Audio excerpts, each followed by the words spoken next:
I can't do it? What if I fail? What if they judge me? Flashback 5 years ago, my first day of grade 7. My subconscious yelling these thoughts over and over. My palms sweating, my stomach swelling. A few seconds ago, I was fine, a little nervous, but excited to start high school, excited about meeting new people. Maybe I was just sick, a stomach bug? Maybe I should try again tomorrow. But the thoughts in my head had a name, one that I'd known before, but it hadn't been so cruel. Anxiety. Mr. Buchholz, ladies and gentlemen, tonight I'm going to share with you the struggles of a teenager with anxiety. You've all heard the word, whether you've experienced it firsthand, know someone who has experienced it, or heard about it on TV. Anxiety is the most common mental health condition in Australia, affecting up to 1/3 of women and 1/5 of men. In Australia, more than 500,000 children are diagnosed with an anxiety disorder, with another 117 million worldwide. The Black Dog Institute defines anxiety as becoming overly worried about perceived threats, which are persistent or out of proportion to the reality of the threat and can get in the way of living your life. Unless you have experienced anxiety's stronghold, it is impossible to understand.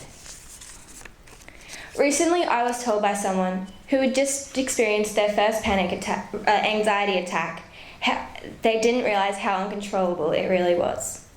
They didn't realise that none of the strategies worked, how useless they were once it started. Anxiety is a thing that lives in your brain. It's always there, always judging you. It's like a moving roller coaster. Once you're on it, you have absolutely no control over when it will stop or what will happen. You try to fight the feelings, but it latches on harder. Your palms get sweaty, hot chills run through your body, and there's absolutely nothing you can do about it. Once it has its hold, there is little hope at getting it to stop. Grade 3 was my first run-in with anxiety during a choir performance. We did our first song, I Was Fine. We killed it. Just before our second, I left the performance.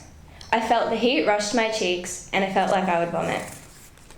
When asked what was wrong on my way to school, or even during that choir performance, I couldn't give a straight answer.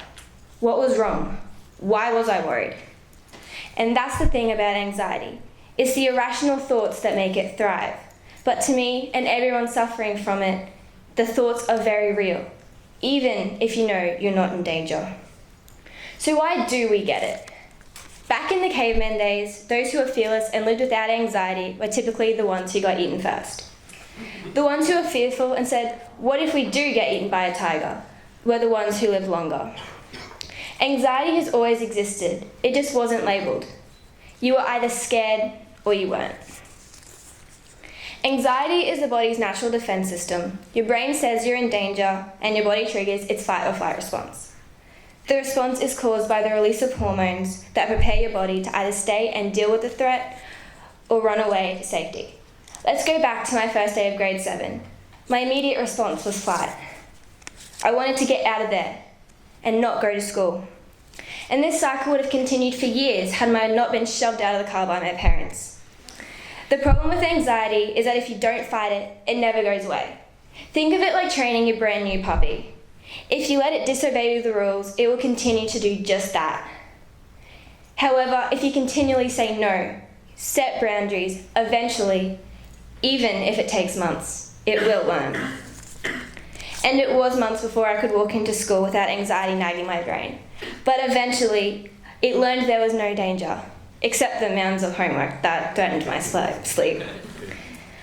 I still have anxiety. I always will, but I choose to fight it. What if I can do it? What if I succeed? What if they love it?